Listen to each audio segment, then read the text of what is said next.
Hello guys, welcome to my YouTube channel. स्वागत है आप सभी लोगों का। तो गाइस देखिए, मैं आया था बाज़ार में बिक रही है मछली। और ये देखिए कैसी कैसी मछली बिक रही है गाइस।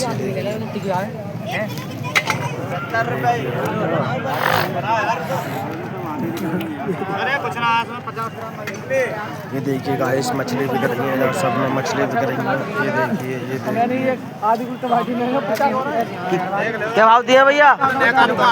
अरे क्या भाव दिए कर रही? 140 रुपये किलो। ये देखिए बहुत महंगी मिल रही है मछली। 160 रुपये किलो मिल रही है गाइस मछली। ये देखिए, ये देखिए,